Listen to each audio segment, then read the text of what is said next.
आज हम लोग देखेंगे आधुनिक भारत का इतिहास। आजकल हम लोग देख रहे हैं हर एक कंपटीशन एग्ज़ाम में इतिहास के आधुनिक भारत सेक्शन से सबसे ज़्यादा प्रश्न पूछे जाते हैं। इसलिए हम लोग सबसे पहले आधुनिक भारत का इतिहास देखेंगे। आइए देखते हैं अपने टॉपिक को। सबसे पहले हम लोग आधुनिक भारत का तात्पर्य समझेंगे, इसका शाब्दिक अर्थ क्या होता है। आधुनिक भारत से हम लोग ये समझ सकते हैं कि भारत में वह समय जब अंधविश्वास कम होता है, जब औद्योगिक क्रांति आती है, जब पुनर्जागरण होता है, जब धर्म सुधार आंदोलन चलते हैं। यह सब लक्षण जिस समय से भारतीय इतिहास में दिखाई देने लगते हैं, उस समय से हम लोग बोल सकते हैं कि आधुनिक भारत चालू हो गया। भारत में इतिहास को लेखन कोई खास परंपरा नहीं चली, लेकिन हम लोग देखते हैं 1148 से 50 में कलहर ने राजतरंगिणी पुस्तक लिखी।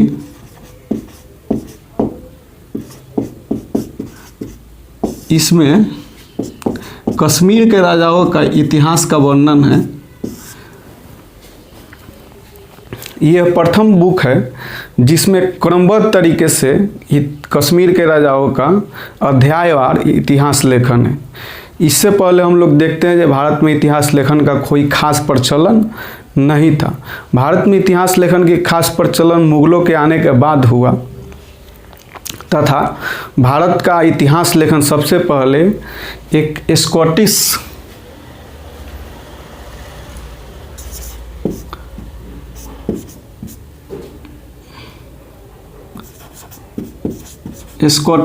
इतिहासकार और पुरातत्ववेत्ता जेम्स मिल लिखते हैं।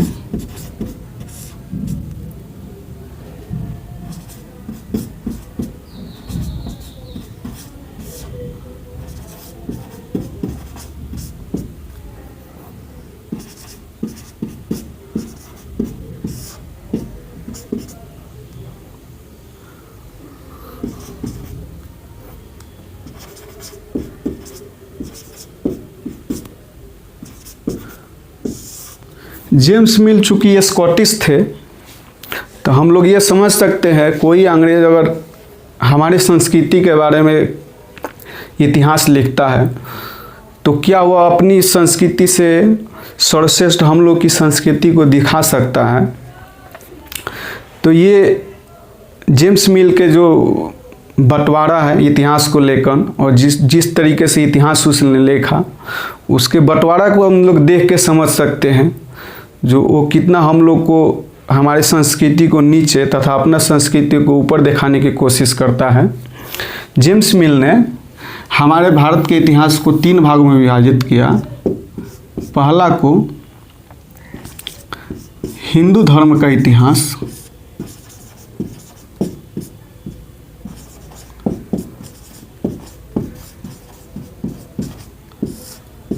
दूसरा भाग को इस्लाम धर्म का इतिहास,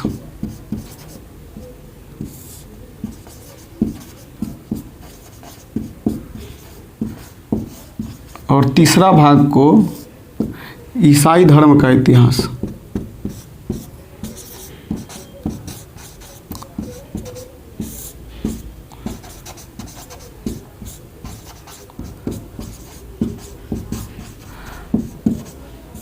अब जिस देश का इतिहास अगर धर्म के आधार पर लिखा गया हो, वहाँ आप समझ सकते हैं कितनी सारी त्रुटियाँ होगी और कितनी सारी मनगढ़ंत बातें होंगी। और जेम्स मिल ने धर्म के हिसाब से भारतीय इतिहास को लिखा है। तो आप लोग देखते हैं धर्म स्टार्ट ही होता है मानने से। मान लो धर्म जब चालू होता है तो शुरू में यही बोलता है जब मान लो। अगर उस आधार पे इतिहास लिखा जाए, चाहे किसी भी देश का हो, तो उसमें त्रुटि होने की संभावना 100% रहती है और उसमें काल्पनिक बातें ज़्यादा रहेगी।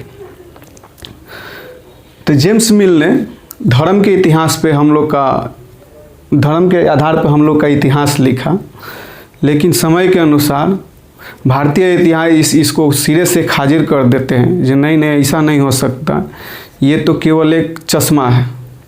भारतीय इतिहासकार जैसे उसी समय के आर सी मजूमदार और सब भी इसको अलग तरह से विभाजित करते हैं। आइए देखते हैं वो लोग क्या लिखते हैं।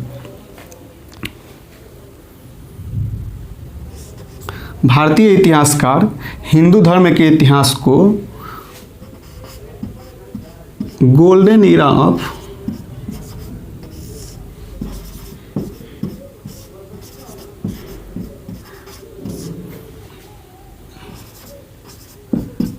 इंडिया, इस्लाम धर्म के इतिहास को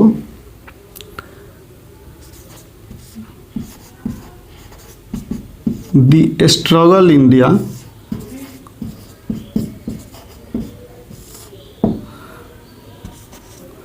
तथा इस्लाम धर्म ईसाई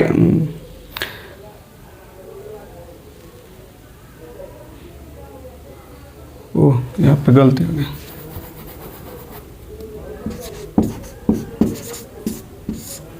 ईसाई धर्म के इतिहास को बिफोर और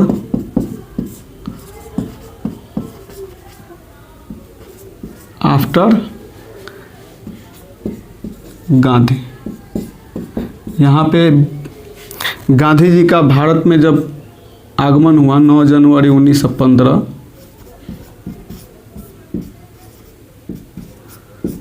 तब का समय लिया गया है। तो हम लोग देखते हैं जो भारतीय इतिहासकार है वो अलग तरह से भारत का वर्णन करते हैं और अलग तरह से हमारे इतिहास को डिवाइड करते हैं। हम लोग का जो इतिहास का डिवाइड करते हैं, first golden era of India, इसमें हम लोग जो भारत की संस्कृति, प्राचीन संस्कृति, जहाँ पे मानवता, जहाँ पे धर्म में सहिष्णुता थी, तथा हम लोग का जो फिलॉसफी वो अलग तरह का और महान था, उसको दिखाने का कोशिश करते हैं।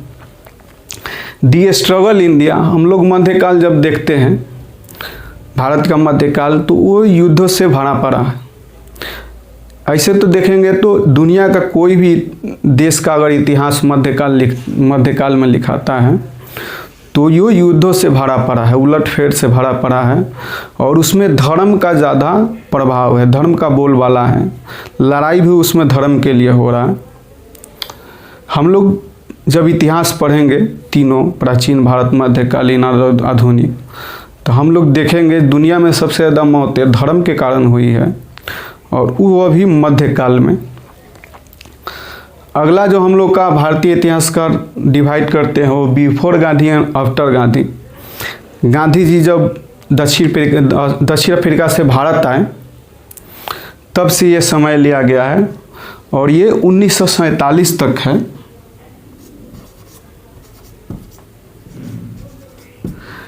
लेकिन इसमें भी विवाद उत्पन्न हो जाता है, क्योंकि गांधी जी को हम लोग देखते हैं, गांधी जी जी रहे हैं आधुनिक युग में, लेकिन गांधी जी तो राम राज्य की बात करते हैं। गांधी जी वर्ण व्यवस्था के समर्थक हैं। गांधी जी हथकरघा उद्योग की बात करते हैं। वो मिल से बने हुए कपड़ों की जगह चरखा से बने हुए कपड़ों के उपयोग की बात करते हैं। तो इसमें भी ढेर सारा मतभेद आता है। तो अगला जो हमारा जो इतिहास लिखा गया, जो आजकल हम लोग पढ़ते हैं, वो लिखा गया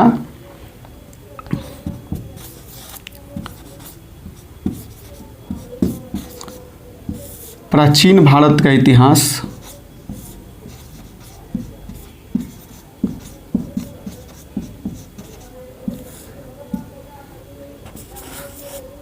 मध्यकालीन भारत का इतिहास,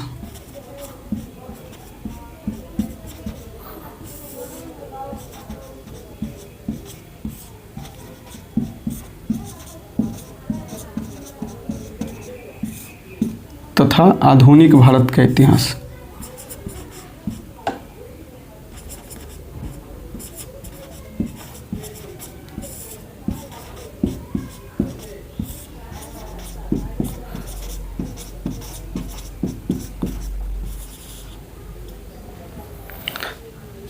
अब इतिहासकारों में यह विवाद रहता है जब प्राचीन काल इतिहास कब समाप्त होता है तथा मध्यकालीन इतिहास कब शुरू होता है तथा मध्यकालीन इतिहास कब समाप्त होता है और आधुनिक भारत का इतिहास कब चालू होता है। हम लोग आधुनिक भारत का इतिहास पढ़ रहे हैं, इसलिए हम लोग आधुनिक भारत के संदर्भ में देखते हैं इसको, जी आधुनिक भारत का इतिहास कब से चालू होता है।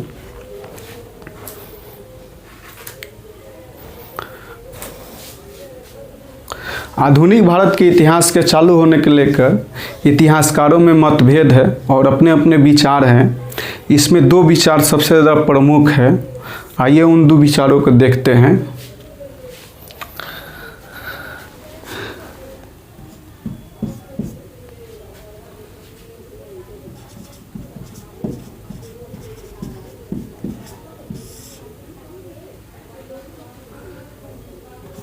पहला विचार बोलता है 1707 ईस्वी में जब औरंगजेब की मृत्यु हुई उसके बाद से आधुनिक भारत का इतिहास चालू होता है।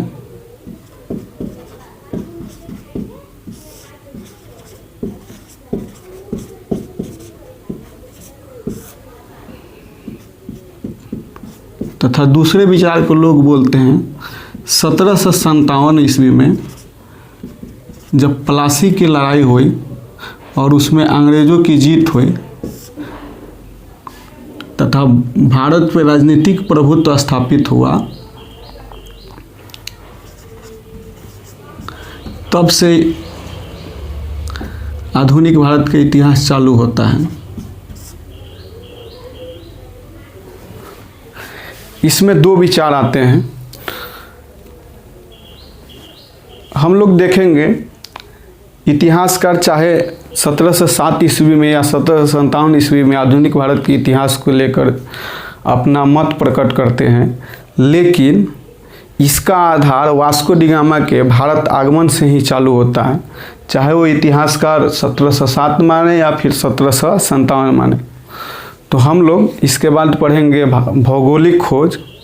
भौगोलिक खोज इसलिए पढ़ेंगे, ये तो एक भारत से जुड़ा हुआ है और दूसरा नंबर इससे आजकल प्रश्न आ रहे हैं एग्जामों में। तो आइए देखते हैं अपने अगले टॉपिक भौगोलिक खोज के बारे में।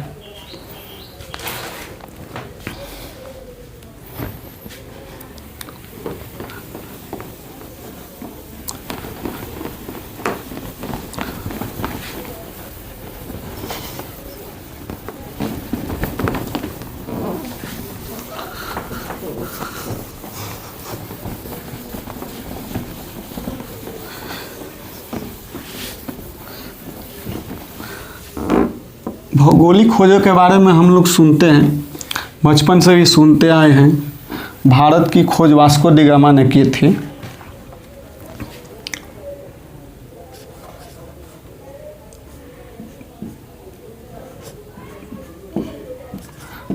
वास्को डी गामा की क्या ज़रूरत थी भारत को खोजने के लिए, और क्या भारत कहीं पे गुम हो गया था क्या?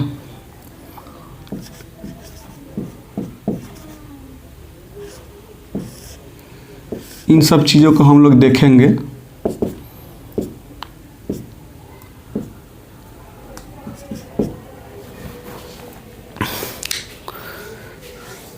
भौगोलिक खोज के लेके अनेक कारण हैं। तो आइए हम लोग सबसे पहले कारण को देखते हैं। इसके मुख्यतः 5 कारण देखने को मिलते हैं। पहला कारण भारतीय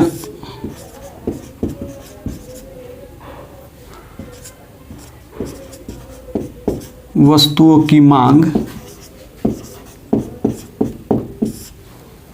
दूसरा कारण हम लोग देख सकते हैं 1453 ईस्वी में कुस्तुनतुनिया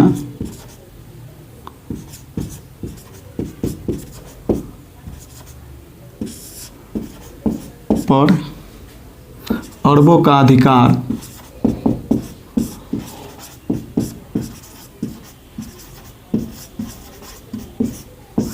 तीसरा कारण हम लोग देख सकते हैं फ्रिजीय अवधारणा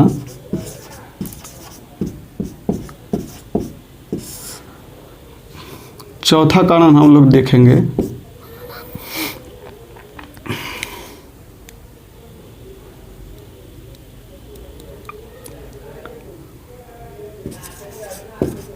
यूरोपियों को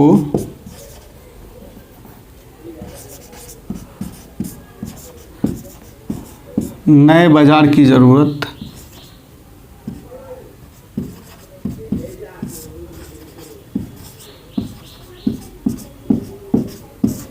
तथा पांचवा कारण हम लोग देखेंगे, सॉरी, ये चौथा कारण और ये सेकेंड ए,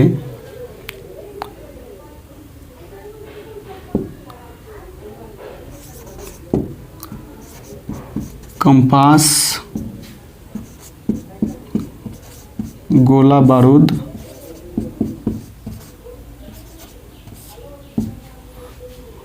और खगोल की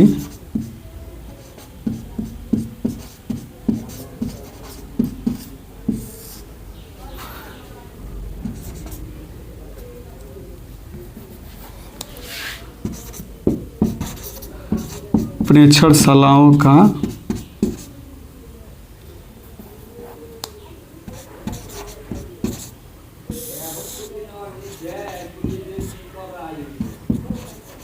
स्थापना।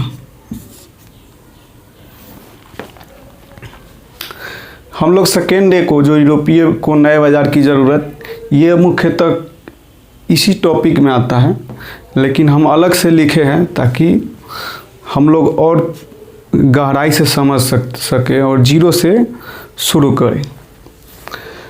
हम लोग देखेंगे कि मध्यकाल में भारत जो है एक मैन्युफैक्चर हब हुआ करता था।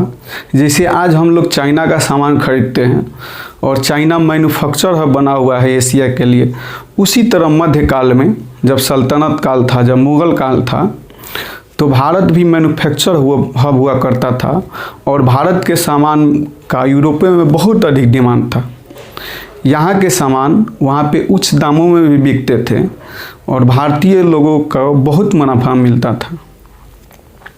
भारत की कुछ वस्तुएं, जिसे हम लोग देखेंगे, यूरोप में बहुत अधिक डिमांड में थी।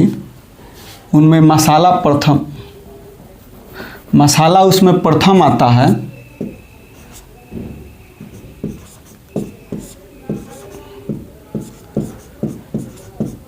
मसालों में भी जो काली मिर्च है, जिसको यूरोपीय लोग ब्लैक गोल्ड कहते थे,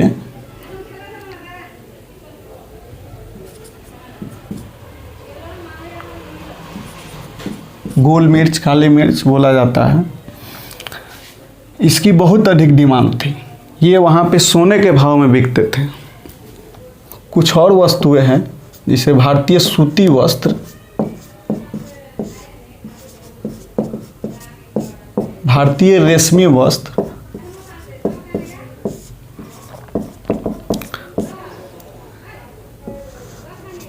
भारत का सोरा जिससे बारूद बनता था,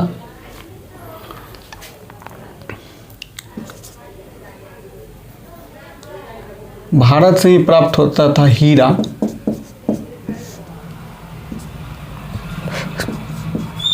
अन्य रत्न,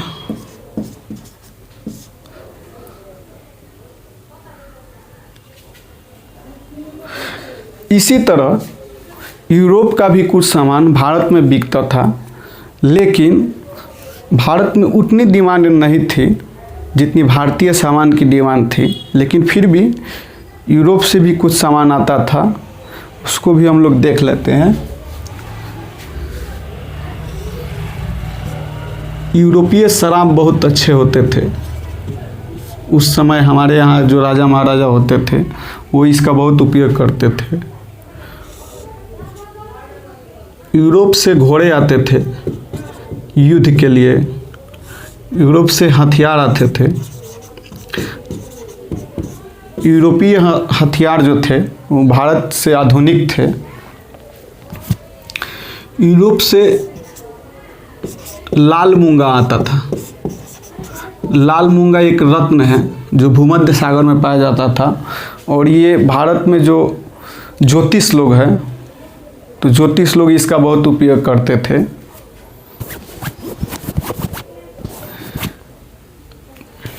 इतने सारे हैं। हम लोग ये भी देखते हैं भारत से जो यूरोप का व्यापार है वो सदियों पुराना से चलता आ रहा है। यहाँ तक कि सिंधु सभ्यता में जो हम लोग सिंधु सभ्यता का बंदरगाह देखते हैं, उसका बंदरगाह लोथल, तो लोथल में कुछ यूरोपीय सिक्के प्राप्त होते हैं, जिससे अनुमान लगाया जाता है कि भारत यूरोप का व्यापार सदियों पुराना है। अब हम लोग दूसरे टॉपिक 1453 ईस्वी में कुस्तुतुनिया पे अरबों का अधिकार देखेंगे। ये टॉपिक बड़ा है, इसीलिए हम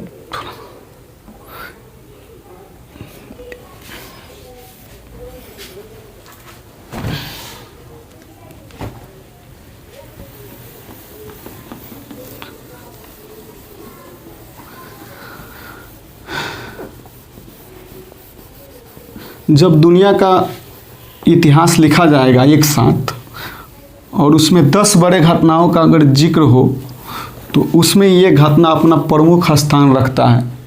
ये भी कह सकते हैं कि यह पहला स्थान रखेगा। 1453 ईस्वी में कुस्तुतुनिया पे अरबों का आक्रमण, यह इतना प्रभावी घटना है, इससे पूरा दुनिया का नक्शा चेंज हो जाता है और पूरी दुनिया में एक क्रांति सी आ जाती है। तो थोड़ा हम लोग एक मैप देखेंगे, उसके बाद देखेंगे ये कैसे स्टार्ट हुआ और इसके क्या प्रभाव रहे। हम लोग देखते हैं भारत से यूरोप जाने के लिए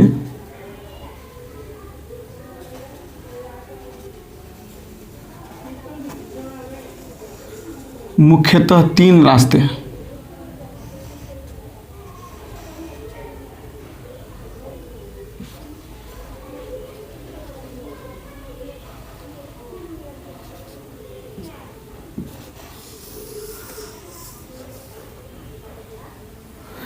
इसको हम मान लेते हैं, हमने 3 ही महाद्वीप बनाया है, क्योंकि उस समय 1453 ईस्वी और 15वीं शताब्दी में पूरी दुनिया के लोग केवल 3 ही महाद्वीप से परिचित थे।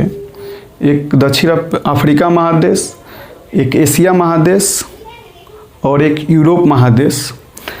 तो ये भारत से सामान ले जाने के लिए हम लोग देखेंगे कि यूरोपीय लोग केवल भारत से ही सामान नहीं ले जाते थे। हम लोग सिल्क रोड पढ़े होंगे, चाइना से सिल्क रोड बना था यूरोप के लिए, जो अभी 36 देशों के बीच में जाता है, 26 देशों के।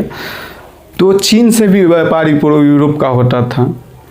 हम लोग यहाँ पे देखेंगे एक इंडोनेशिया है, जकार्ता, वहाँ से भी मसाले जाते थे।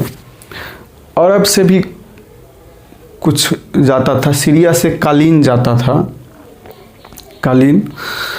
तो हम लोग देखेंगे जितने भी दक्षिण पूर्व के देश हैं भारत के तरफ से, ये यूरोप से व्यापार करते थे और सिल्क रोड से होकर करते थे। उसके अलावा भी हम लोग 2 अन्य रोड देखते हैं।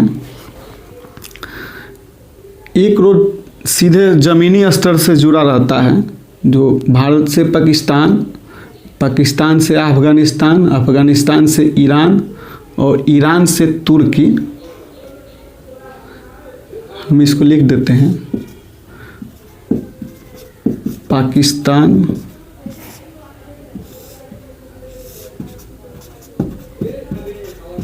अफ़गानिस्तान,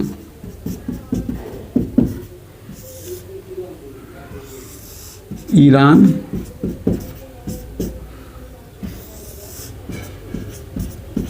तुर्की। यहाँ पे एक शहर है कुस्तुनतुनिया।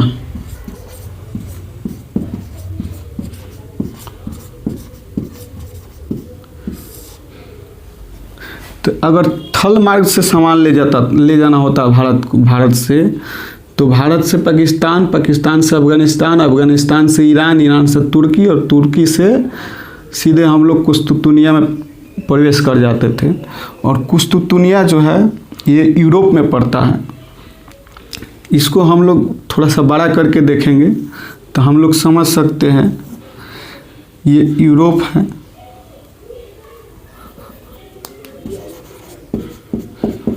ये यूरोप है, यहाँ पे कुस्तुतुनिया शहर है।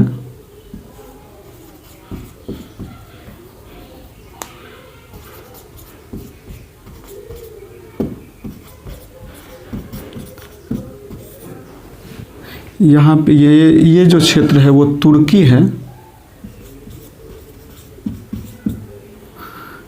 इधर हम लोग देखेंगे तो ये भूमध्य सागर या मरमरा सागर,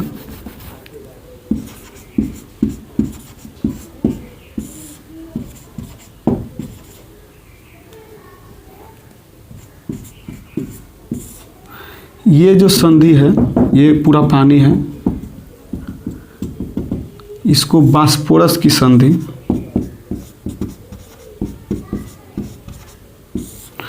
इधर जो क्षेत्र है पानी वाला इसको काला सागर।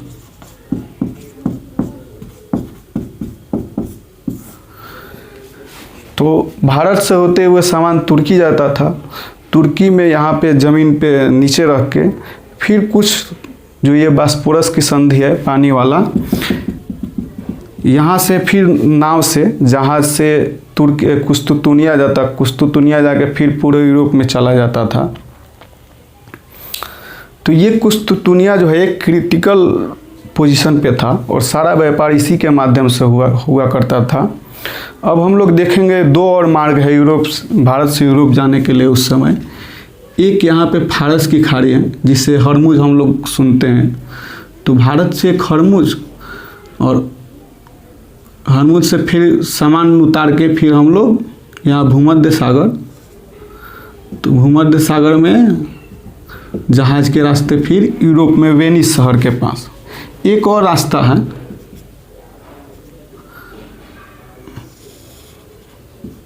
भारत से हम लोग सीधे मिस्र में प्रवेश करते थे और ये पूरा इसको एडन बोलते हैं हम लोग, एडन जल संधि। और मिस्र फिर यहाँ पे सामान रख के फिर उसके बाद थर्ड मार्ग से होते हुए उसको क्रॉस कराया जाता था। उसके बाद फिर भूमध्य सागर में, ये भूमध्य सागर है।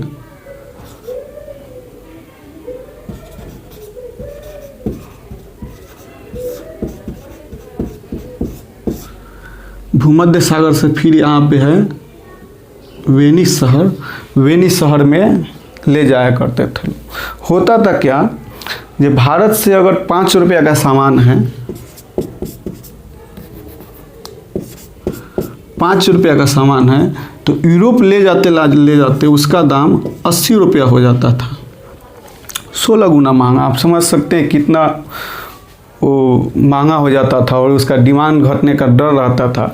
तथा थर्ड मार्ग से ले जाने के लिए विभिन्न ये जो पाकिस्तान, अफगानिस्तान, ईरान हम लोग देख रहे हैं, तुर्की, ये पहाड़ी क्षेत्र है, तो इनसे ले जाने में और मुश्किलात आती थी। और अगर हम लोग ये अरब सागर और फारस की खाड़ी से ले जाते थे तो यहाँ पे जो मुस्लिम व्यापारी थे, जो मिस्र के या अरब के, ये लोग वहाँ पे टैक्स वसूलते थे। तो इसीलिए यूरोपियों को लगता था जब अगर हम लोग के पास कोई समुद्री मार्ग होता तो बिना हम लोग किसी अवरोध के सीधे भारत या हम लोग दक्षिण पूर्व के देशों में जाके व्यापार कर सकते थे। तो इनके खोज के लिए एक ये भी जिम्मेवार है। आगे हम लोग देखते हैं जहाँ पे अरब है, तो अरब में 299 ईस्वी में एक उस्मानिया सल्तनत का स्थापना होता है।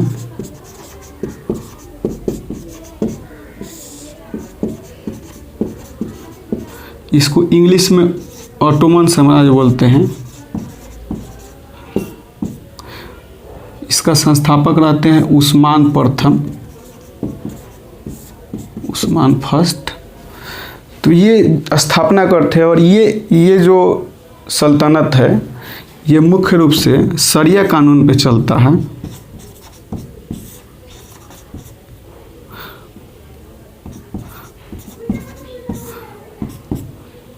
हम लोग देखते हैं उस समय जो दौर चल रहा है, ये ऑटोमन साम्राज्य का जो पैदल सेना है, इससे मजबूत उस समय की कोई सेना नहीं थी। तो इनकी पैदल सेना, घुड़सवार सेना भी, पैदल सेना,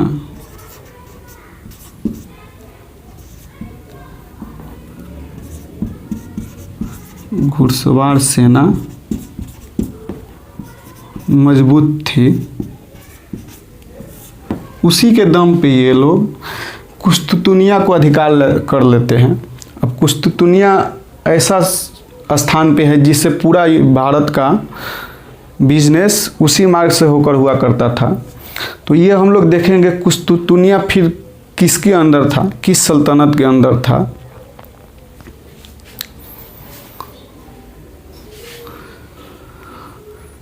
कुस्तुतुनिया मुख्यतः रोमन साम्राज्य के अंदर था।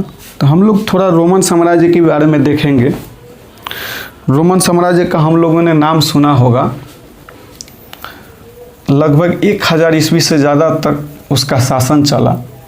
और रोमन साम्राज्य का जो संस्कृति है आज भी हम लोग देखते हैं। आज जो युग चल रहा है 2026, आज के समय भी उसकी कुछ संस्कृतियाँ हमारे जीवन को प्रभावित करती है।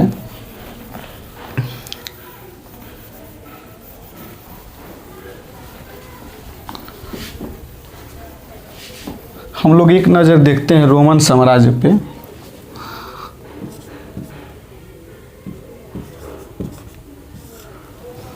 रोमन साम्राज्य का स्थापना मुख्यतः 2 भाई किए थे, एक रोमस, एक रोमुलस।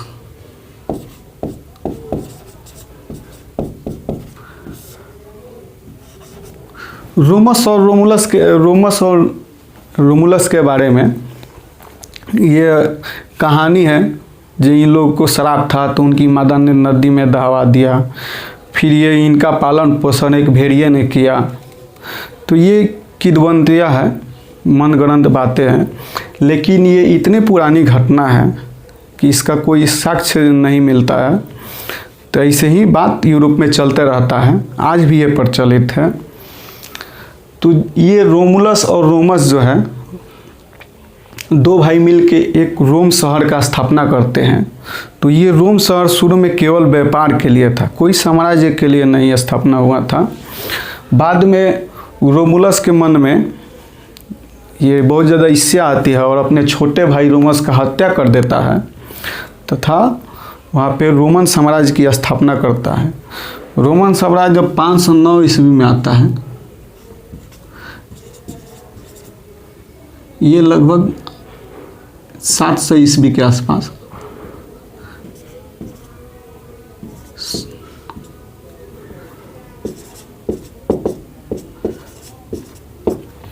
जब 509 ईस्वी पूर्व में आता है रोमन साम्राज्य, तो यहाँ पे एक लोकतंत्र की स्थापना होती है और राजा को हटा दिया जाता है।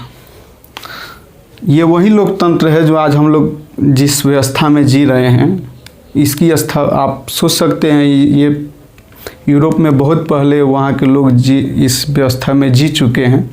फिर भी जहाँ गणतंत्र की बात आती है, हम लोग देखते हैं भारत के पूरा दुनिया में गणतंत्र सबसे पहले भारत में दिखाई पड़ता है, और वो भी अपना बिहार के लिच्छवी में, जहाँ पे कुछ सदस्य मिल के राजा का चुनाव करते थे। और वो राजा किसी राजा का बेटा नहीं हुआ करता था, बल्कि आम नागरिक भी हो सकता था, कोई सरदार हो सकता था, कोई जमींदार हो सकता था। लेकिन एक बड़े भूभाग पे, एक बड़े देश पे गणतंत्र की स्थापना रोम में देखने को मिलती है पूरी दुनिया में। इस रोमन साम्राज्य में ही हम लोग जूलियन सीजर का नाम सुनते हैं।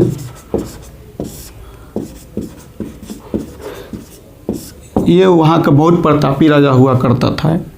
इसका बारे में हम लोग कहानी पढ़ते हैं। ये जब सिंहासन पे बैठा था पूरा दरबार में, तो सीनेट ने आके इसको 21 बार चाकू घोंप के मार दिया। एक राजा जब सिंहासन पर बैठा है तब उसकी ये मृत्यु हो जाती है। इसको दूसरे किसी वीडियो में हम लोग पढ़ेंगे। इसी रोमन साम्राज्य में और कुछ भी राजा हुए जो बहुत प्रसिद्ध हुए।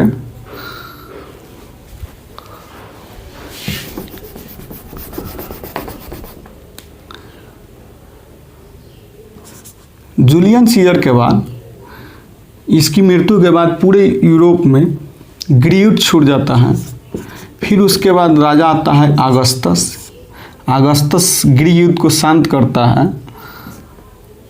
तथा रोमन साम्राज्य की स्थापना करता है। हम लोग पहली बार एक राजा के रूप में और रोमन साम्राज्य के रूप में, अभी तक तो ये गणतंत्र के रूप में चल रहा था। यहाँ पे सीनेट चुनता था सेनापति को। जूलियन सीजर मुख्यतः एक सेनापति था, कोई राजा नहीं था, क्योंकि उस समय की राजशाही व्यवस्था नहीं थी। लेकिन जूलियन सीजर का ही बेटा है अगस्त, अपना बेटा नहीं माना हुआ। तो ये अगस्त रोमन साम्राज्य की स्थापना करता है और यहाँ से अपना पैतृक वंश चलाता है। राजा का बेटा, राजा का बेटा, फिर राजा। अगस्त के बाद भी कुछ महान राजा हुए इसी में, जैसे नीरू का नाम आप लोगों ने बहुत सुना होगा। नीरू एक अय्याश राजा था। नीरू शासन बचाने के लिए अपने भाई, अपने पत्नी, अपने मम्मी का भी कत्ल कर दिया था। नीरू हमेशा दारू में लोटा रहता था। एक और बहुत बड़ा कहावत है, जो जब रोम जल रहा था तो नीरू बांसुरी बजा रहा था। नीरू नाटक में भी भाग लेता था। नीरू खुद को बहुत बड़ा कलाविद समझता था। तो जो रोम में आग लगा उसके लिए दो विचार आते हैं। कुछ इतिहासकार मानते हैं जे नीरू ने खुद लगवाया था ताकि ईसाइयों का दमन कर सके, क्योंकि शुरू में हम लोग देखेंगे तो रोमन साम्राज्य जो है ईसाइयों से नफरत करता है। और दूसरा विचार प्रचलित था जे नहीं, ईसाइयों ने लगाया था ताकि नीरू को बदनाम कर सके और नीरू को सत्ता से हटा सके। लास्ट में देखते हैं नीरू जो है आत्महत्या करता है जहर खा के। लेकिन जहर खा के मरते हुए भी ये बात बोलता है जो दुनिया से एक अच्छा कलाकार चला गया। नीरू के बाद कुछ और राजा होते हैं।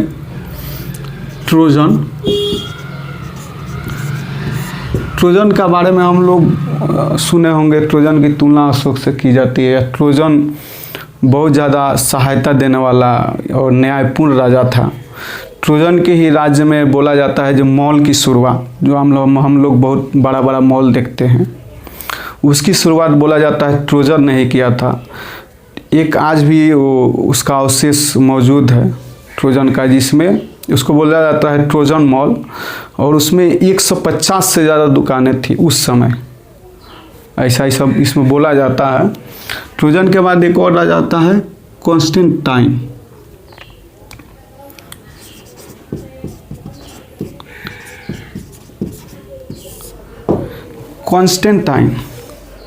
तो कॉन्स्टेंटाइन ने ही कुस्तुतुनिया का स्थापना किया था।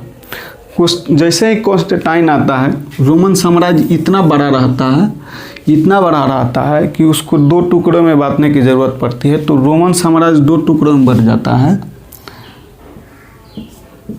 एक को बोलते हैं पश्चिमी रोमन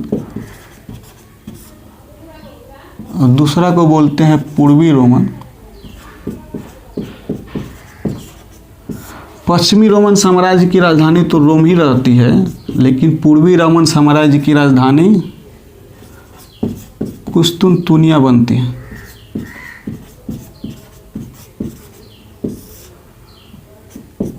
ये कुस्तुनतुनिया शहर जो है यही कॉन्स्टेंटाइन ने बसाया था। लेकिन कॉन्स्टेंटाइन ने उसका नाम कुस्तुनतुनिया न रख के उसका नाम न्यू रोम रखा था। लेकिन वहाँ की जो जनता थी प्यार से उसी के नाम पे इसका नाम कर दिया। इंग्लिश में इसको कॉन्स्टेंटिनोपल बोलते हैं।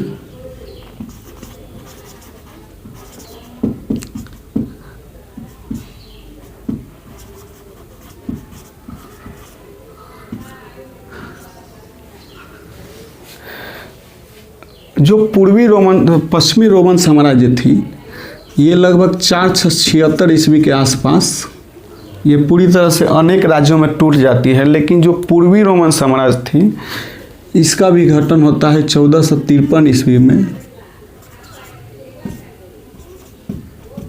1453 ईस्वी में हम लोग यहाँ पे अपना कारण पढ़ रहे थे। दूसरा कारण जो हम लोग का 1453 ईस्वी में अरबों ने कुस्तुतुनिया पे अधिकार कर लिया। तो ये पूर्वी रोमन साम्राज्य का हिस्सा था। और पूर्वी रोमन साम्राज्य में साहित्य, पूर्वी रोमन से वैज्ञानिक, इन सब का ज़्यादा संख्या में थे, भारी मात्रा में थे। जैसे ही कुस्तुतुनिया पे ये अरबों का आक्रमण होता है, उस्मानिया सल्तनत का, कुस्तुतुनिया में जितने भी शिक्षाविद रहते हैं, वैज्ञानिक रहते हैं, या जो भी टैलेंटेड आदमी रहता है, वो डर के मारे रोम भागते हैं। तो रोम में ही एक हम लोग देखेंगे फ्लोरेंस नगर है। फ्लोरेंस के राजा वहाँ इन लोगों को बहुत ज़्यादा शरण देते हैं और देखते हैं दुनिया में पहला औद्योगिक क्रांति की शुरुआत इटली के फ्लोरेंस नगर से ही होती है। यहाँ से पुनर्जागरण स्टार्ट होता है। और अब जैसे ही कुस्तुतुनिया पे अधिकार होता है, तो ये तीनों का तीनों मार्ग ब्लॉक हो जाता है। अब तीनों मार्गों का अधिकार मुस्लिम शासक अरबों का हो जाता है। अब यूरोपीय अगर सामान ले जाते हैं भारत से यूरोप में, तो अब उनको हेवी टैक्स देना पड़ता है। या फिर जो मुस्लिम शासक थे, उनका कहना था जो सामान आप हमसे खरीदो, आप डायरेक्ट सामान नहीं खरीद सकते हो। इसके चलते यूरोप वासियों में एक नए मार्ग की जिज्ञासा आती है, जो बिना अवरोध के एक ऐसा मार्ग होता जिससे हम लोग भारत से या भारत से आसपास जितने भी देश है उससे डायरेक्ट व्यापार कर सके। तो जो भौगोलिक खोजों का इतिहास है यहीं से चालू होता है, तथा इसी क्रम में गलती से ऐसे जगह खोजे जाते हैं जो दुनिया में किसी को मालूम नहीं था। आगे हम लोग देखेंगे जैसे अमेरिका खोजा जाता है 1492 ईस्वी में। उससे पहले दुनिया को मालूम ही नहीं था कि अमेरिका भी कोई देश है, और इतना बड़ा भूभाग से दुनिया वंचित था।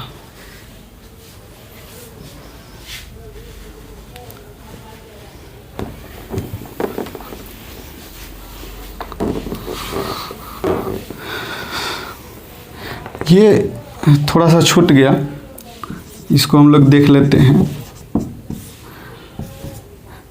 ये जो उस्मानिया सल्तनत था, ये भी लगभग 700 साल से ज़्यादा चला। और इसी को 1924 ये दूसरा विश्व युद्ध में जर्मनी के साथ दिया, लेकिन जर्मनी हार गया, जिसके चलते यहाँ पे बहुत सारा कठिनाई होने लगी और शाही तंत्र जो है डगमगाने लगा। तो इसका जो है 1924 में मुस्तफ़ा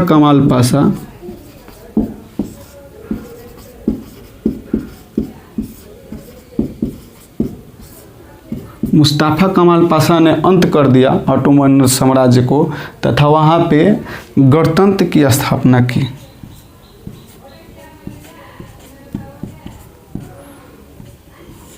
और ये वहाँ के क्या बने? राष्ट्रपति।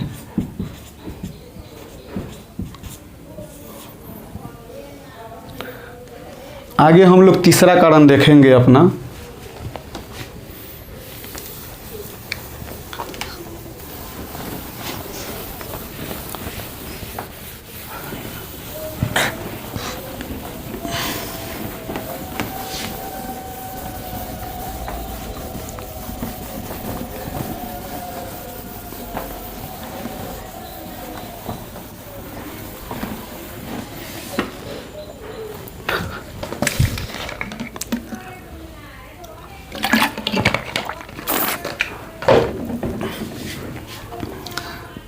हम लोग देखेंगे सेकेंड ए, जिसको मैंने खुद जोड़ा है इसमें।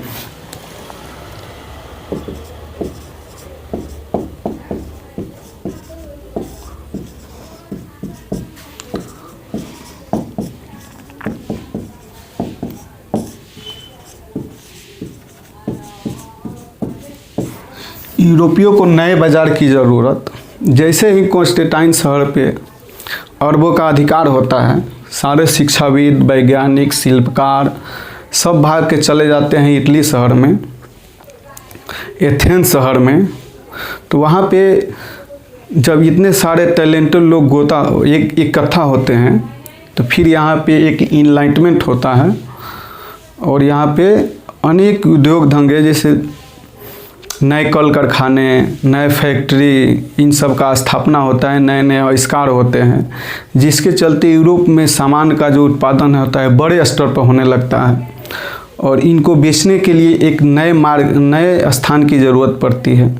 इसी के लिए और यूरोपीय देश जो है दूसरे जगह पे अपना व्यापार के लिए एक अधिकार बनाना चाहते हैं, जो मेरा सामान इस देश में बिचेगा और कोई देश यहाँ पे सामान नहीं बेचे, जिसके चलते हमको बहुत ज़्यादा मुनाफा हो। ये भी लालसा के चलते अनेक यूरोपीय देश समुद्री मार्ग से खोज के लिए भारत को निकलते हैं।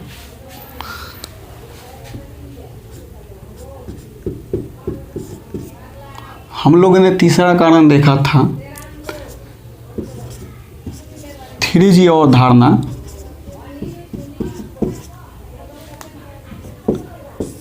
3G अवधारणा मुख्यतः 3G का मतलब होता है गॉड, गोल्ड और ग्लोरी।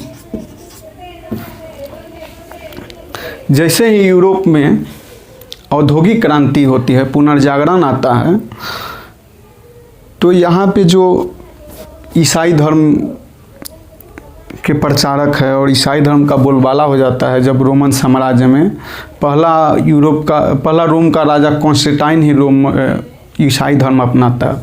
उससे पहले तो हम लोग देखते हैं जो रोम के जितने भी राजा थे वो ईसाई धर्म से नफरत करते हैं और ईसाई धर्म का दमन करते हैं, लेकिन कॉन्स्टेंटाइन ही पहला राजा था जो ईसाई धर्म को अपनाता है। वहीं से पूरा यूरोप में ईसाई धर्म फैल जाता है। अब ये धीरे धीरे इतने कट्टर बन जाते हैं जो ये चाहते हैं पूरा दुनिया ईसाई धर्म में हो जाए। इसके लिए कि ये विभिन्न अभियान चलाते हैं, विभिन्न युद्ध होता है। तो ये सोचते अगर हम भारत में पहुँचे, वहाँ के लोग अनजान हो गए ईसाई धर्म से, चाहे वो बिना किसी धर्म के जी रहे होंगे, तो हम उनको ईसाई धर्म में लेके आए। बेसिकली बोल सकते हैं ये बहुत ज़्यादा एक्सट्रीमिस्ट थे, कट्टर थे। दूसरी इनकी अब लालच बढ़ जाती है। जैसे जैसे धन आता है, अब शक्ति आती है, इनका लालच बढ़ जाता है। और तीसरा हम लोग देखेंगे ग्लोरी। अब इनके पास नए हथियार हैं तथा धन दौलत की कमी नहीं है, तो ये अपना शौर्य दिखाने के लिए जो हम सबसे मजबूत हैं, हम सबसे सेना में बलवान हैं और हमारा क्षेत्र बड़ा होना चाहिए, इसके लिए ये अन्य देशों पे हमला करते हैं तथा पूरा दुनिया को दिखाना चाहते हैं जो दुनिया में हम ही सबसे ज़्यादा शक्तिशाली हैं। ये भी प्रेरित करता है समुद्री मार्ग के लिए। अब हम लोग चौथा कारण देखेंगे।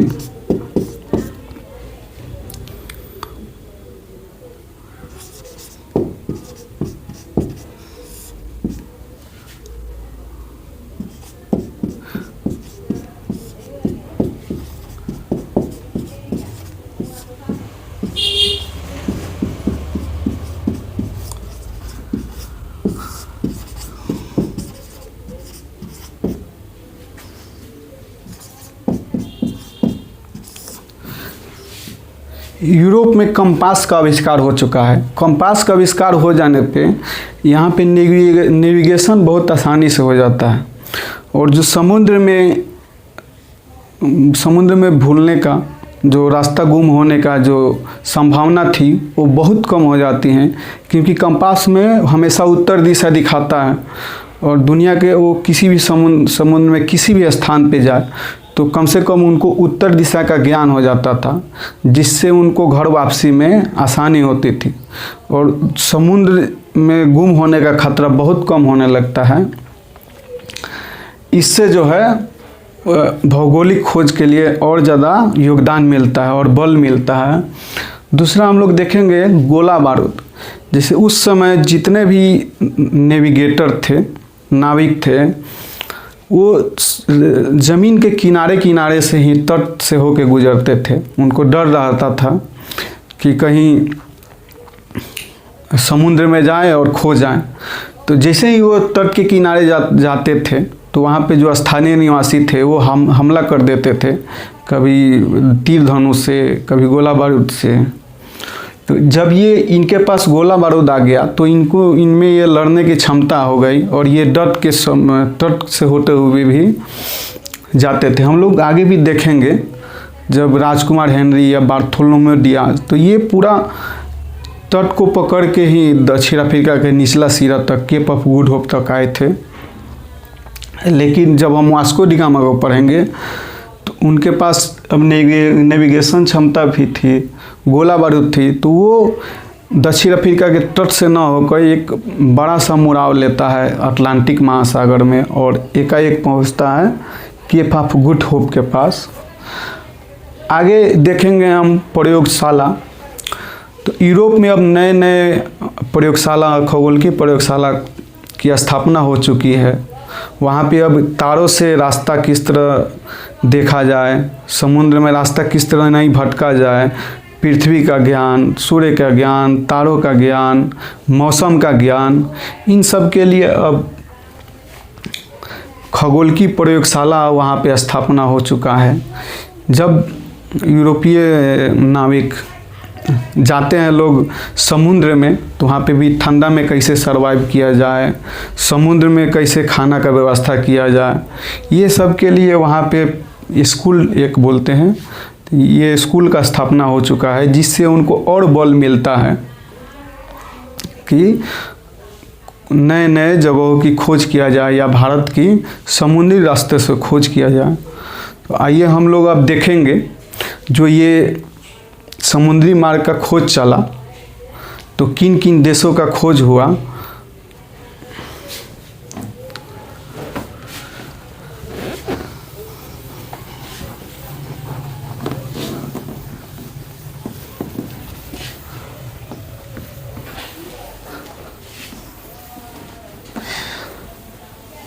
अब हम लोग एक लिस्ट देखेंगे जिसमें विभिन्न नए देशों का खोज हुआ, जो उस समय वहाँ के लोग, पूरा दुनिया के लोग उससे अनजान थे। और उसके बाद हम लोग 3 महान नाविक का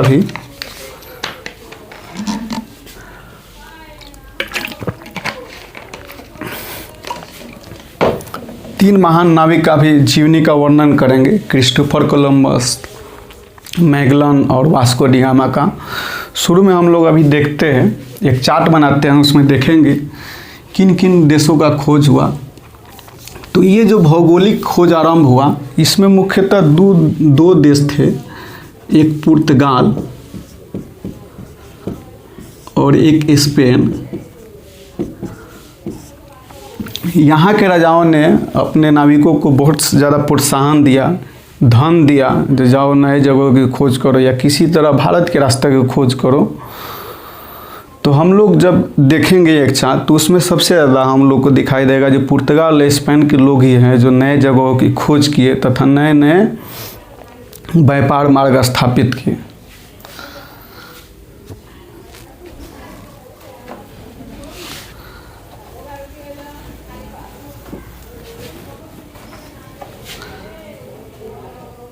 सबसे पहले हम लोग देखेंगे कनाडा। कनाडा की खोज 1534 ईस्वी में जैक्स कार्टियर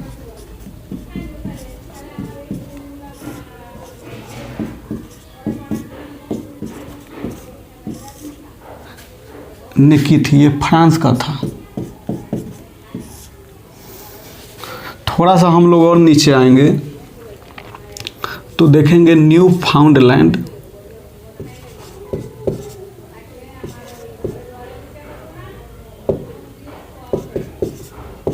ये बेसिकली कनाडा का हिस्सा है। इसको 1497 ईस्वी में जॉन कैबोट खोजता है।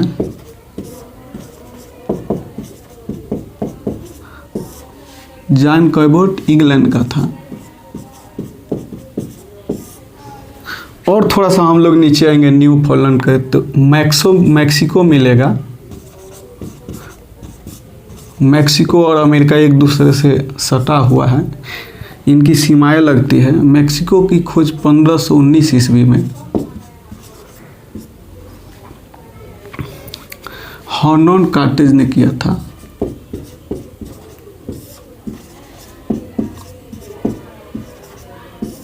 ये स्पेन के थे। मैक्सिको से थोड़ा सा और हम लोग नीचे जाएंगे तो वहाँ पे एक साल साल्वाडोर है।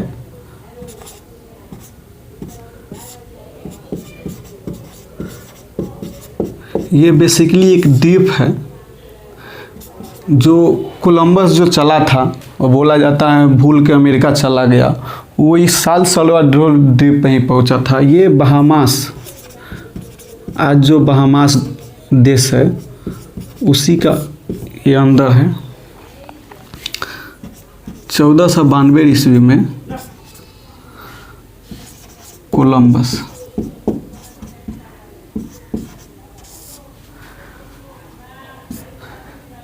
कोलंबस इटली का था। साल साल्वाडोर से थोड़ा सा और नीचे आएंगे तो हम लोग को मिलेगा ब्राज़ील।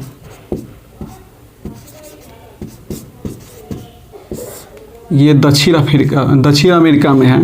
ब्राज़ील की खोज 1500 ईस्वी में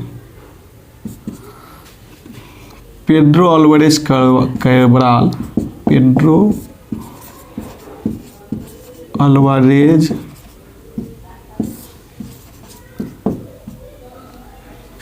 कैब्राल ये पुर्तगाल का था।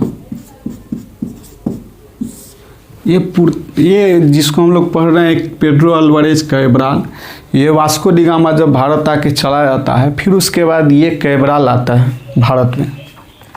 आगे हम लोग पढ़ेंगे इसको। ब्राज़ील से थोड़ा सा और नीचे जाएंगे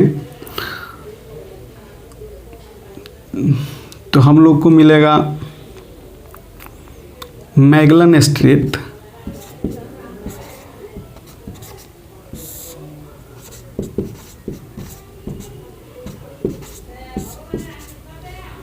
इसकी खोज 1520 ईस्वी में मैगलन ने किया था।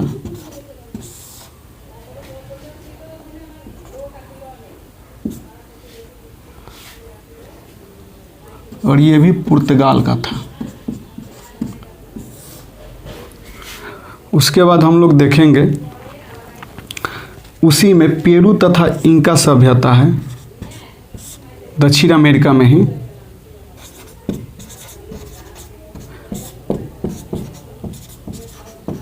जैसे भारत में सिंधु सभ्यता रहा है, ईरान में मेसोपोटामिया का सभ्यता रहा है, चीन का सभ्यता रहा है वांगो नदी का, उसी तरह दक्षिण अमेरिका में भी इंका सभ्यता था। हम लोग और कुछ भी जानते हो, माया सभ्यता, वो भी अमेरिका में था। तो ऐसे ही इंका सभ्यता था। इसकी खोज फ्रांसिस्को पिजारो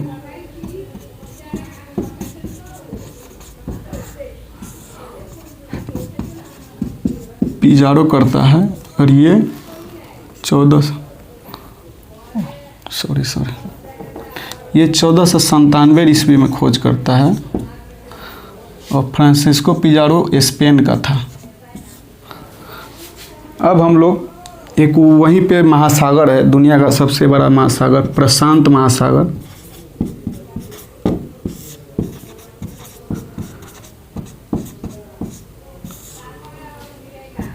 इसकी खोज 1513 ईस्वी में बालबोआ नुनेज,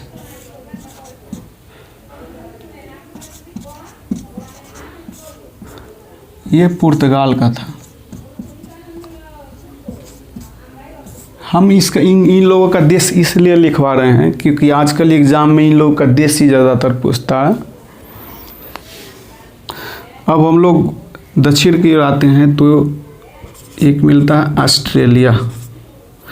थोड़ा सा हम लोग अटलांटिक महासागर में आएंगे, अभी मैं मैप पे समझाऊंगा। तो एक वहाँ पे हवाई द्वीप है, हवाई द्वीप, ये अभी अमेरिका के अंदर है।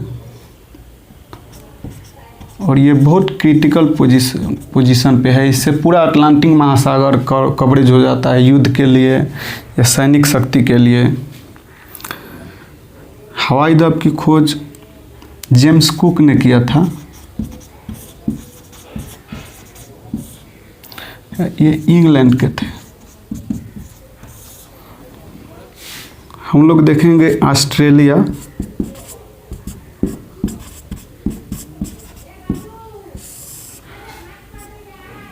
ऑस्ट्रेलिया की खोज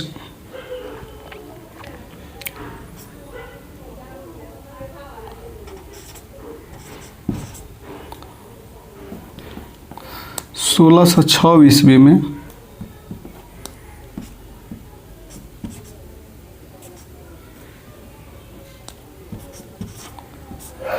तो सब 1606 ईस्वी में विलेम जेन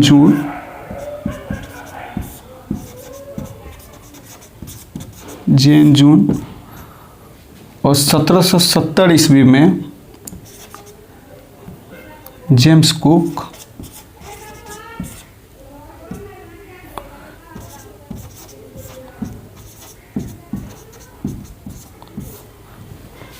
ये देखेंगे हम लोग 1606 ईस्वी में जो विलेम जेन जून है ये ऑस्ट्रेलिया के तट पे जाता है, लेकिन ये वहाँ पे उतरता नहीं है क्योंकि वहाँ के जो नागरिक हैं वो तीर भालों से हमला कर देते हैं। लेकिन वे वहाँ पे पहुँचने वाला पहला व्यक्ति था और ये डच था। 1770 ईस्वी में जब इंग्लैंड के जेम्स कुक वहाँ पहुँचते हैं तो वहाँ पे वे लैंडिंग करते हैं और वहाँ का नक्शा भी तैयार करते हैं। ये ऑस्ट्रेलिया के उत्तरी छोर पे पहुँचे थे, लेकिन जेम्स कुक है जो ऑस्ट्रेलिया के पूर्वी छोर पे पहुँचे थे। अभी हम लोग एक मैप के सहारे ये जितना भी लिखाए हैं सबको हम लोग देखेंगे जो कौन कहाँ पे पहुँचा था और कौन सा देश कहाँ पे स्थित है।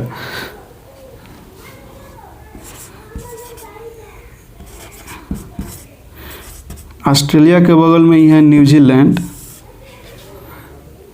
व तस्मानिया, डिमंड्स लैंड भी बोलते हैं। इसकी खोज 1642 ईस्वी में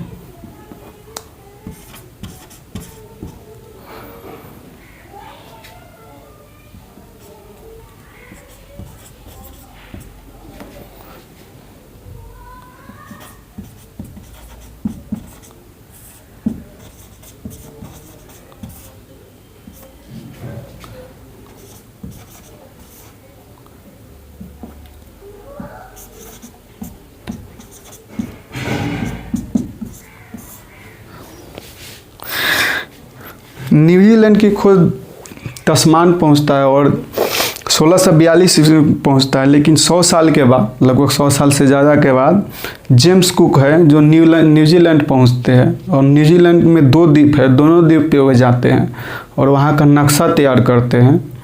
तो हम लोग दोनों याद रखेंगे। आगे हम लोग अब मैप के सहारे समझेंगे जो दुनिया में नए नए देशों का खोज किन किन जगहों पर हुआ। तो एक छोटा सा हम लोग मैप लेते हैं समझने के लिए।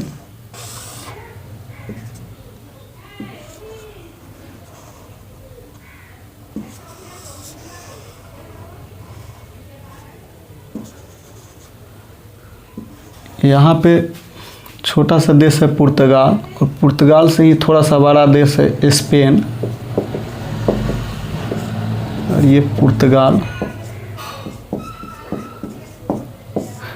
स्पेन के बगल में ही है फ्रांस, फिर उसके बाद जर्मनी। तो ये यूरोपीय देश मान ले। इधर हम लोग आएंगे तो एक देश है फिलीपींस, यहाँ पे अंडमान निकोबार, फिर यहाँ पे हम लोग इंडोनेशिया देखते हैं, ये सुमात्रा द्वीप। इंडोनेशिया लगभग 300 द्वीपों से मिला हुआ एक देश है। तो उसी का एक द्वीप है सुमात्रा, जावा। उसी के नीचे थोड़ा सा हम लोग देखेंगे जावा। ये फिलीपींस है।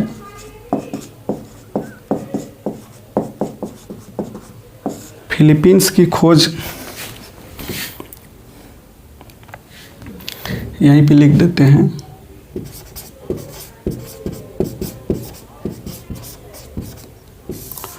फिलीपींस की खोज 15 से 21 ईस्वी में मैगलन करता है और मैगलन पुर्तगाल का था। फिलीपींस का खोज मैगलन तो करता है, लेकिन मैगलन उसका नाम फिलीपींस नहीं रखता, वो केवल खोज के ज़मीन, और वो लोग उसको लगता है ये किसी चीन का हिस्सा है, चला जाता है। लेकिन फिलीपींस का नाम स्पेन के राजा फिलिप द्वितीय के नाम पे बहुत बाद में पड़ता है। तो ये हम लोग देखेंगे जितने भी ये खोज हुए, तो यहाँ से उपनिवेश वैद का शुरुआत हुआ और वहाँ पे अपना ये संस्कृति थोपते जाते हैं, वहाँ का नाम बदलते जाते हैं। आगे हम लोग देखते हैं।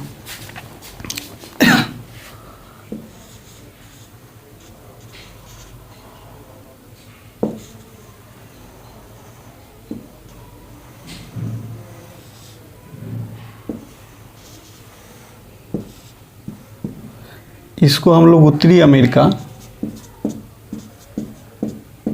ये दक्षिणी अमेरिका,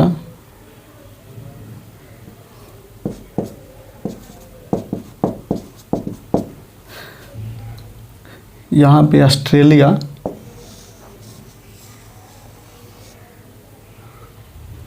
और यहाँ पे तस्मानिया, ऑस्ट्रेलिया के जैसे यहाँ पे न्यूजीलैंड के 2 द्वीप। हम लोग देखेंगे कनाडा, कनाडा यहाँ पे है। उसके बाद देखते हैं न्यू फाउंडलैंड, जिसका खोज जॉन कैबोट ने किया था। तो कनाडा के ही इस भाग को न्यू फाउंडलैंड कहते हैं। न्यू फाउंडलैंड, ये अटलांटिक महासागर है पानी। ये अमेरिका के उस पर प्रशांत महासागर है, और भारत के नीचे यहाँ हिंद महासागर, और यही प्रशांत महासागर इस पार आता है। तो इधर आपको जापान मिलेगा, क्योंकि दुनिया गोल है तो इस बार चलेंगे तो इस पार निकलेंगे। तो ये भी प्रशांत महासागर होता है। उसके बाद हम लोग देखते हैं मैक्सिको। तो ये अमेरिका देखेंगे तो अमेरिका के जस्ट नीचे यहाँ पे देश पड़ेगा मैक्सिको।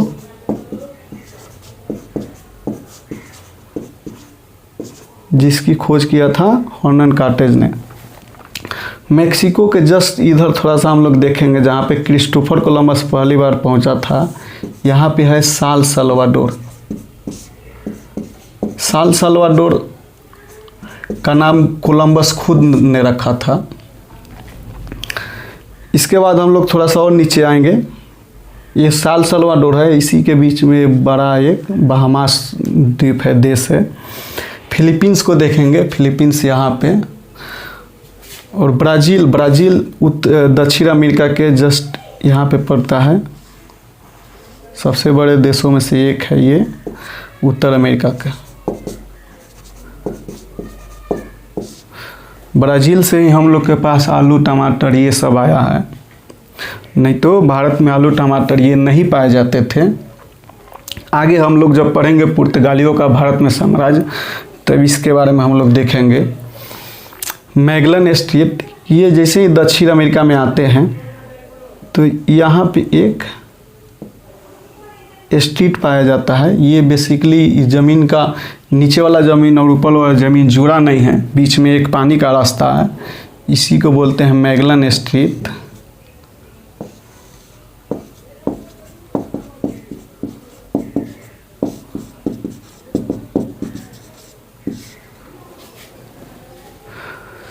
पेरू और इंका सभ्यता, हम लोग दक्षिण अमेरिका के जब इस भाग पे जाएंगे तो यहाँ पे मिलेगा पेरू नाम का देश। उसी के पास भी चिली नाम का देश होगा। जो भारत की मानसूनी हवाएं आती है वो चिली से ही स्टार्ट होती है, ऐसा बोला जाता है। आगे हम लोग देखेंगे प्रशांत महासागर, जिसे कि हम लोग इस पार समझते हैं अमेरिका के, उस पर प्रशांत महासागर। हवाई द्वीप बेसिकली ये अटलांटिक महासागर में है, और ये यहाँ पे है। और ये ऐसा जगह है जो यहाँ से पूरा अटलांटिक महासागर और यूरोप और अमेरिका में कनेक्शन होता है।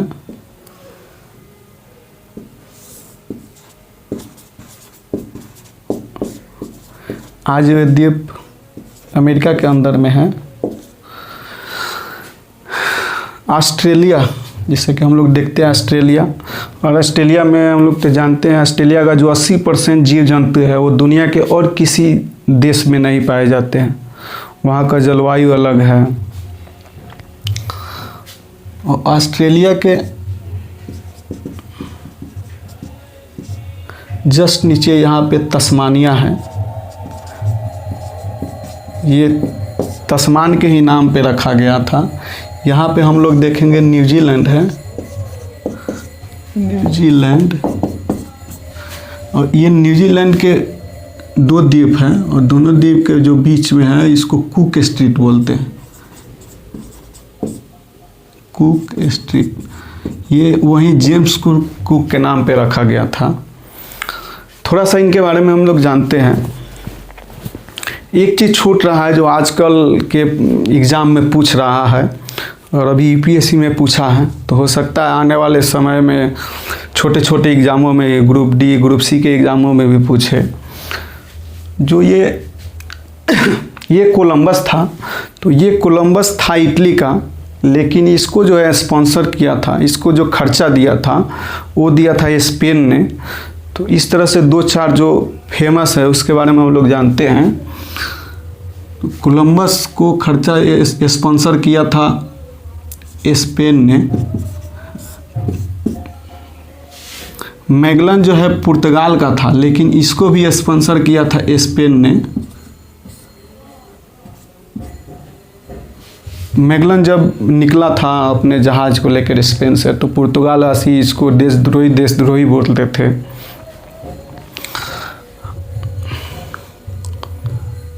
ये कैब्राल पुर्तगाल का ही था। Magellan Francisco Pizarro.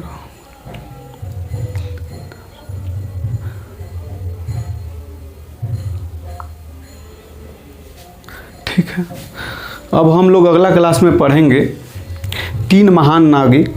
अभी समय ज़्यादा हो गया है और वीडियो लंबा हो रहा है। चूँकि ये मेरा पहला वीडियो है तो मैं चाहता था छोटा बनाऊं, लेकिन पढ़ाते पढ़ाते बड़ा हो गया।